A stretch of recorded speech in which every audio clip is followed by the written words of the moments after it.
Hello. Hello, Liam. You okay? Yeah, very well. Yourself? Yes, not too bad this week. Thank you very much. Good. Another week has flown by. Not fantastically interesting for me, but I believe there was a bit of a sprint race on yesterday that got you excited a little bit. Yes. Should we start with the Formula One? Yeah. Obviously, at the time of recording, what are we like 4:30 on Sunday? The Qatar Grand Prix, which is I didn't realise it's only the second time we've ever raced at Qatar. I did think it was a bit unusual. I can't remember the last time. It wasn't last year, was it? It was 2021, I think, the first race. I don't know why we missed it last year, maybe COVID, but it was a new addition to the calendar. And I didn't realise, but the track in Lusail, I think it's called, it's only about a mile or so from the World Cup final ground as well. Oh, okay. So, yeah. Anyway, going back to the race, actually, that it will take place at 6:30 this evening. So we're a couple of hours away from the actual start of the race that Max Verstappen will start on pole. However, we might as well start with the big Formula One news from the weekend, which is that Max Verstappen is the 2023 World Drivers' Champion. Yeah. A bit of an anticlimax. I mean, I thought it's tricky. I mean, what we've got six races left after tonight, and that's a lot of points in this day and age. It's it's 150 points. That's some attainable lead. But then I thought, with the way he's dominated, I thought he'd have had it probably earlier in the season. Yeah, I mean, he's earlier in the season. I mean, Red Bull have won all but one race, obviously, with Singapore being a complete write-off for them, and where Carlos Sainz won for Ferrari. I think Max has gone largely unchallenged once you get past kind of Azerbaijan. Perez put up quite a challenge, and I did think that even though it was going to be a Red Bull Constructors all year long, I think that we all thought that the only person that could stop Max Verstappen would be Perez. And he won a couple of early races, especially both street circuits. Perez is still second in the standings. He is, and which is amazing because he's had such a run of form over the past few races, going out exactly, crashing out yesterday in the sprint. Really poor Singapore, as did Red Bull, but or both of Red Bull cars, but it's still a pretty good position for him to be in. But I just think that Red Bull try and extract as much performance, and if they score 600 constructor points, they want to score 700 the next year. So yeah. Now here's a fun fact for you then. Do you know the last time that Red Bull took a 1-2 in the world title, drivers title? No. Never. 2000 never. Oh. Okay. So even back when Vettel was dominating and Danny Rick was there and things like that, and Max on previous world titles, they've never taken a 1-2. I did not know that. I did not know. Yeah, that I thought that was an interesting one because of how much they have sort of three on the bout. Lewis has had it where Nico's been second, or and vice versa. When Nico won it, Lewis was second. But yeah, Red Bull have never taken a 1-2 in the drivers' title. Oh, I did not know that. No. I think Red Bull deserve it this year. I think they have built an unbelievable rocket ship, and I know it's not fantastic for Formula One when you've not got people fighting or two different teams fighting for the constructors and the drivers' championship. However, we still have seen some battles for second, third, and fourth, and it is all to play for in second, third, and fourth. There's Mercedes and Ferrari, but there's also Aston Martin and McLaren, and obviously I was extremely excited as a big McLaren fan and a Lando fan, but now sort of converted to Oscar a little bit, as they had a cracking result yesterday, which saw Oscar Piastri win his first event in Formula One. Obviously, it was a sprint race, so they didn't have the grand podium and the celebrations, and it was only worth 8 points. But Oscar Piastri former Renault Eurocup champion, a former Formula 3 champion, and a former Formula 2 champion, which is super easy to say. He won his first event before Lando, who's been in Formula 1 for years. And I think he is definitely one to watch. And I really, really hope McLaren do all that they can to continue to develop that car. Do you think excellent race pace that it had yesterday? Do you think then that is something against Lando, or do you think it's just now they've got a more competitive car? It's been not potluck, because that's not fair on Oscar, but for the last sort of 4 years now, Lando. Yeah, 4. That Lando, that Lando and George Russell sort of era. I think. Yeah, sorry. I think 2020. Did we have a series in 2020? I can't remember. Certainly 2021 to 2023, it's been dominated by the Red Bull and the Mercedes battles, and those two have been top of the tree. And then in the last 2 years, it's certainly been Red Bull running away with it while Mercedes struggle. I think it has been a challenge for Lando to, because McLaren haven't been. They've been a top midfield team, but they've not been super pushing. But I think since the British Grand Prix this year, that car has just got better and better. And for Oscar Piastri, who's in his rookie season, to pull out and maintain a 2.2 second gap ahead of Max Verstappen in that Red Bull is extraordinary. Yeah, he's the first rookie in X amount of years to pick up a pole and things like that. But is it reflective of Lando's ability, or is it a little bit now they've got a good car, is we judge him off now sort of thing, the last sort of 6, 7 races? Yes. And in that time, don't get me wrong, Oscar's probably had, he's picked up a pole, he's got the sprint race. Lando's probably performed a little bit better in qualifying, even though that they've had a couple of 2-3s out of each other. But is it fair to judge them against, Lando? He was visibly upset, visibly happy for the team, but upset for his own situation. That's. No, I think let's judge them from now. Let's judge them. We've got a few races left of the season. That car is absolutely fantastic. It's got great race pace. And they've clearly got a good, healthy relationship between them. So it's not going to turn kind of sour, I don't think. And Lando throws all of his toys out of his pram. But I think let's judge them from now. Really pleased for Oscar. So how did the sprint race go? The sprint race was exciting. I mean, we had 3 safety cars in 19 laps, which was crazy. We had the 2 rookies again, Logan Sargent and remind me of the other one. Liam Lawson, thank you. Both crashing out, unfortunately, and it's one of those tracks where lap time deletions for track limits is one of the big issues. But also, if you do go off, they're quite deep gravel traps. Yes. So you automatically do generally get a safety car. And then we had a 3-way crash between 3 cars on sort of the 12th-ish lap, which kind of set George Russell's race, like the tone down for George Russell's race. He was on soft tyres. The soft tyres had completely gone. Max overtook him, and it was kind of like a straight fight. It's for first between Oscar and Verstappen, which obviously we know he maintained the lead. But there's also some interesting battles between Carlos Sainz and Hamilton as well. It was really enjoyable sprint, to be honest with you. On a track that wasn't supposed to have overtaking opportunities, but clearly did.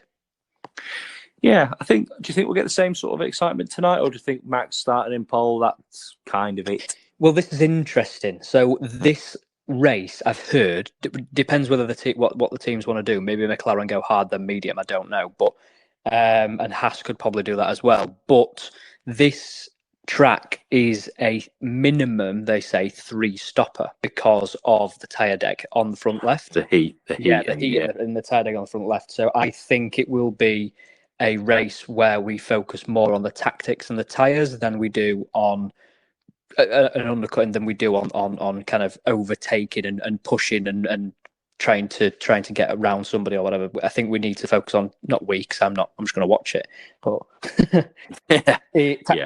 tactics and tyre strats and undercutting and overcutting. They're going to be the main talking points of tonight. Can't wait for the 6 o'clock race start.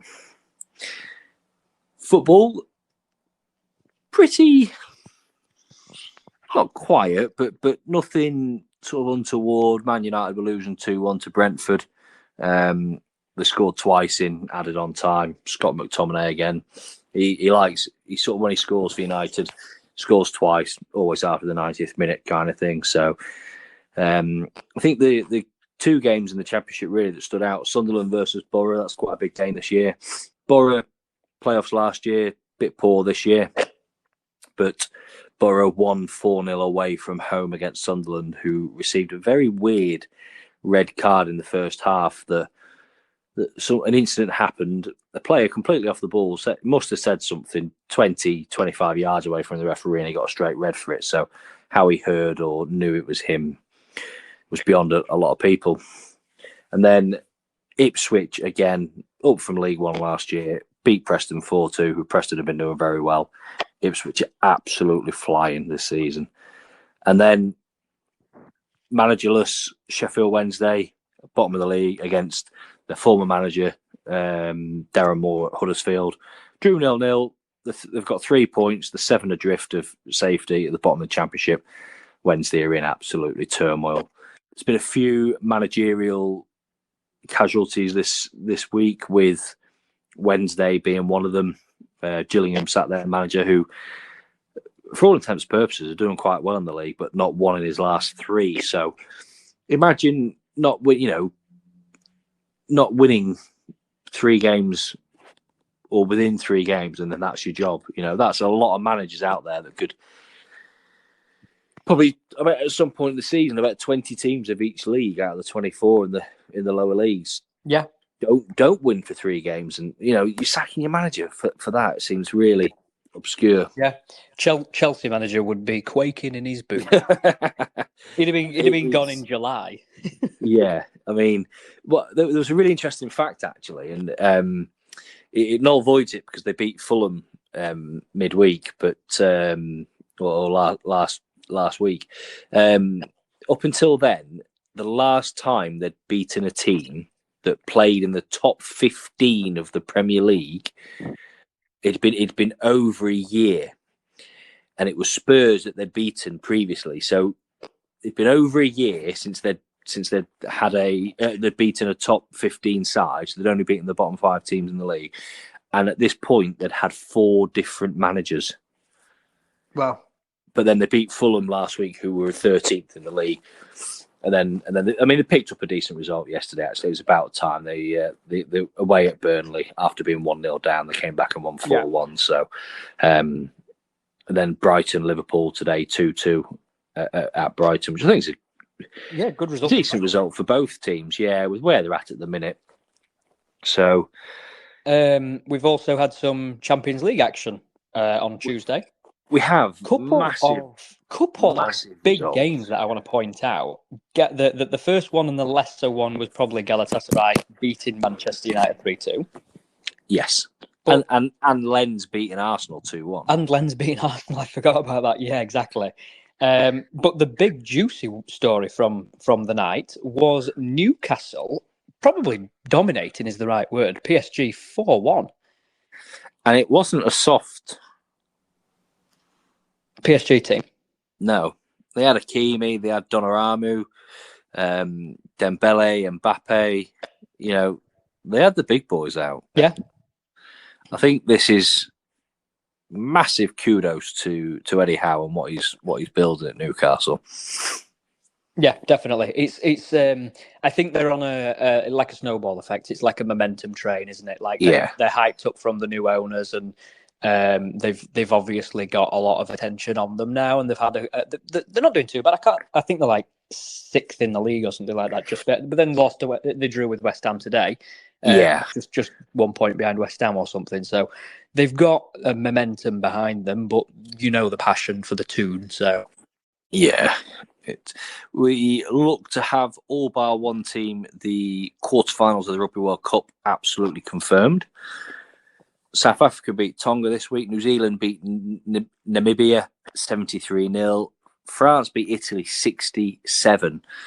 And I think that's a big result. Yeah, we have to look back to the Six Nations where those two teams played each other. And Italy, they lost, but I can't remember the exact score, but it went close.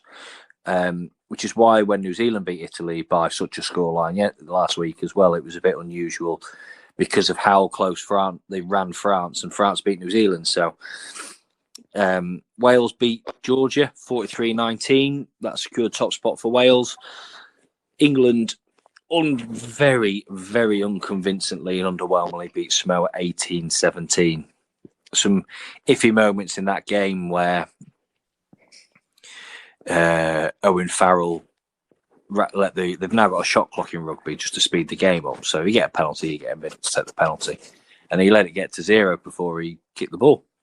So he kicked it because it was so close, but he didn't get counted because he let the timer run out. Yeah, which is fair. I mean, I've seen. Yeah, I can't remember who it was. I think maybe it was the Wales game actually, like one of the first Welsh games. They kicked it with 1 second to spare. I'm thinking to myself, You've got 60 seconds to kick the ball. Just kick the ball. You've done it a million times. There's some though where it used to happen, and people would take like 90 seconds to play the ball. So it was a bit unfair. So, and then Samoa had a try chalked off after the kick because they went back, and it was a bit of a dubious one. Should they be? What? Usually, you score a try, have a look at it, kick at goal, off you go, and they kind of came back. So it's a little bit unfair, but.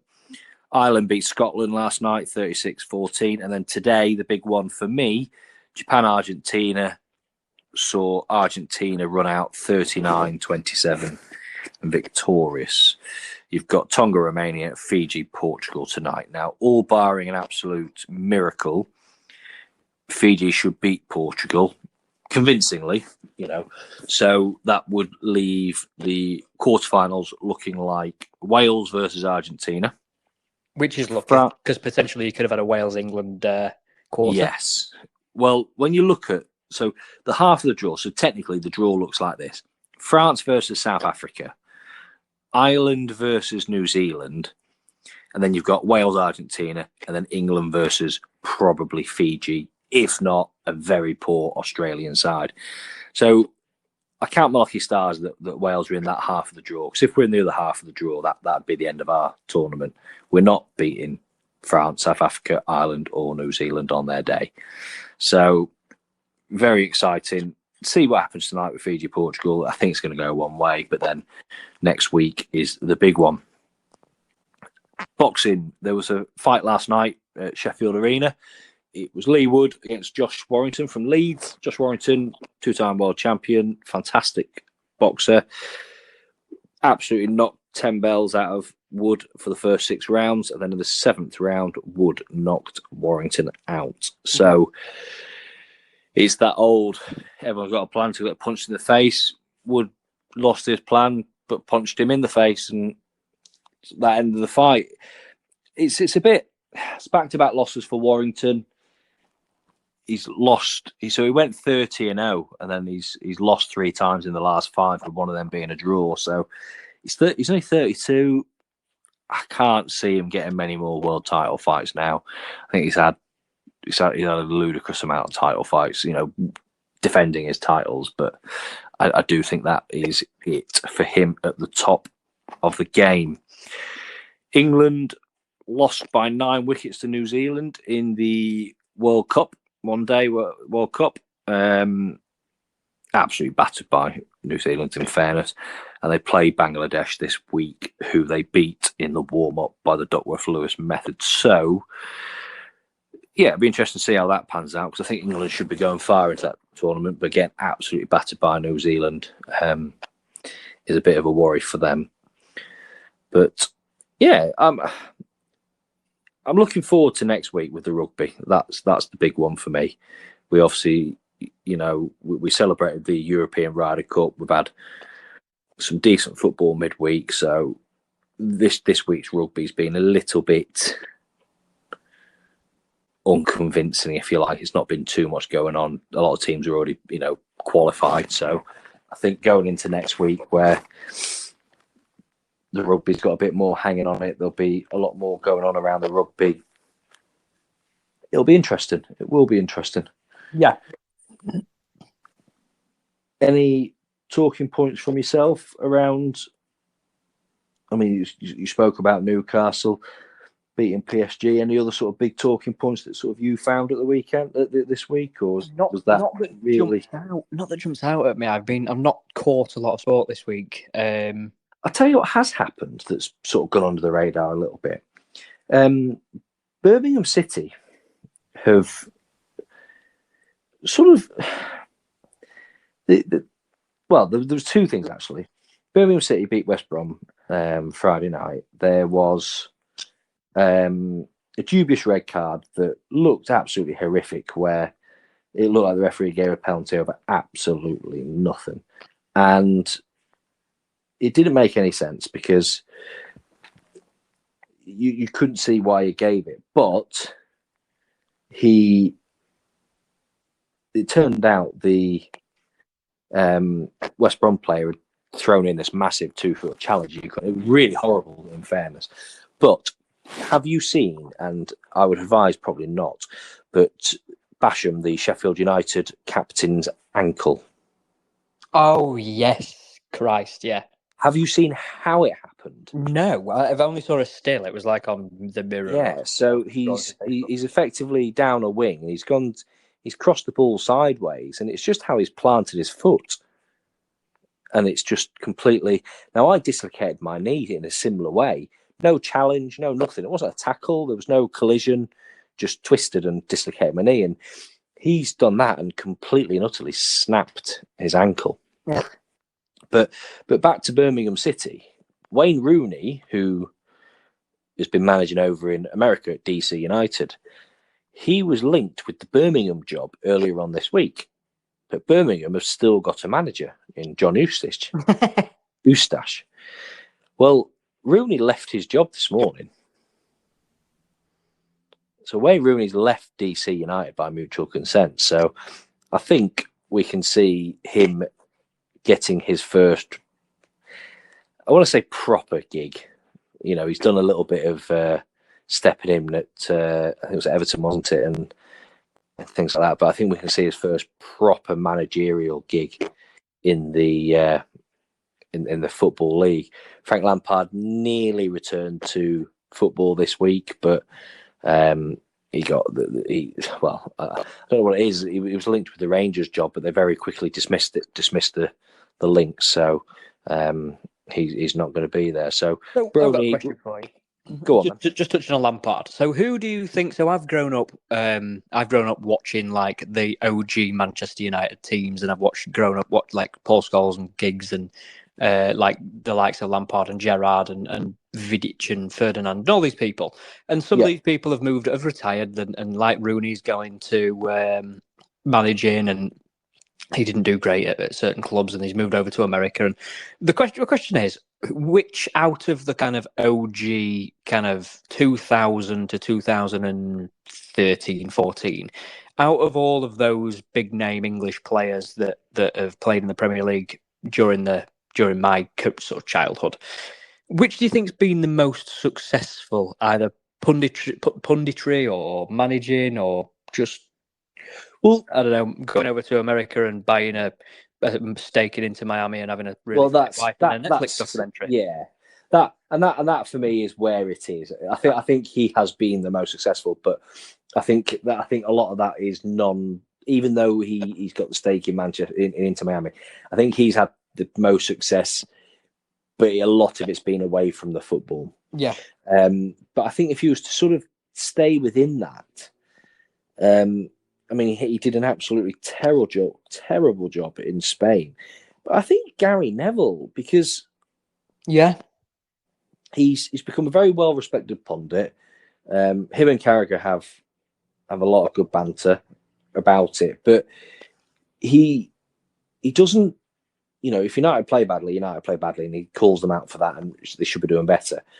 Roy Keane's done okay when he managed up at Sunderland and Ipswich, and Steven Gerrard, again, he went to Rangers. He won the league, but it's a two-horse race. He went to Villa and did absolutely awful. So he's not really got back into football yet. So, and Lampard did okay at Derby. I think he got stitched up at Chelsea. But it just seems that Neville had a go at the managing thing, doesn't enjoy it, didn't do very well, in all fairness. Him and Phil Neville just sort of joint did it. They own Salford City. Okay. They own Salford Football Club. And I think from a punditry side, I'd have to say Neville. I tell you, I do like watching, and I think it's on. To be honest with you, I only ever see it on TikTok. I've never seen it on actual telly. I think it's CBS, so it might be American. But it's like Peter Drury and Kate Abdo, but Mika Richards and Jamie Carragher. The like chemistry that those two have is absolutely fantastic. I mean, I love Mika Richards anyway. But no, I think like he's pretty funny as well. Obviously, he is. Yeah. He does. He's done a couple of seasons on League of Their Own. Yes, and, he has. I've really enjoyed that. And if you've enjoyed them, Sky, it was on Sky Atlantic or just Sky Max or whatever it's called now, Sky One, I know it as. But Gary Neville, Jamie Carragher did and Roy Keane did the Overlap tour, which is like their podcast, and they've done a tour. So they've done a night in Manchester, night in Liverpool, and night in Ireland. For the three, and they do like things when they're there. They abseiled Anfield. They go to like their clubs when they were kids and stuff, and that's really good, really funny, really worth a watch. But yeah, so are you saying Mika Richards then? Yeah, I'm not saying most successful, but I enjoy watching Mika Richards. Yeah, but I was just about to say, when you mentioned League of Their Own, like when they've done League of Their Own go on holiday, and like I know this is a sports podcast, but I like that kind of setup where it's like Gino, Gordon, and Fred or whatever do food. Yeah, like when they used to go with Ramesh Ranganathan and Rob Beckett, and they used to take like Mika Richards with them, and they used to bring in. I don't even know, like that big comedian. I don't even know what it is, but like I just enjoy that kind of Davies. Just to be able to see people, like you see them playing football and stuff, and that's it. You turn your telly off, but to see them like having banter and for these guys, great crap. I think the funniest person that they bring in, without a shadow of a doubt, is Patrice Evra. 100%. I was literally just about to say the same thing, Patrice Evra. I remember it was like they were picking teams, and Ramesh was like, "Patrice, do you want to be on my team?" He's like, "No, thank you." It's really funny. That is a really good. I love seeing him. Absolutely love seeing him. So it's a nice one. We'll think of something to put a bit of a chat to for next week as well. Yeah, definitely. Just to round off the episode as well, I've literally just flashed up on my phone that the FIA have enforced a 3-stop race this evening, so that will be very interesting. Enforced. Why though? If you've got the ability to edge life out of your tyres. I don't know.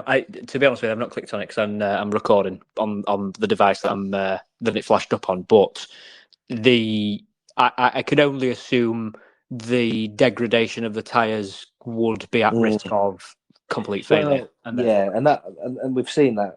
Was it Silverstone a couple of years ago when a couple of tyres went and Lewis got a punch on the final lap but managed to maintain his lead? Exactly. Yeah. So no. Well. Catch us next week where we will be looking at that race.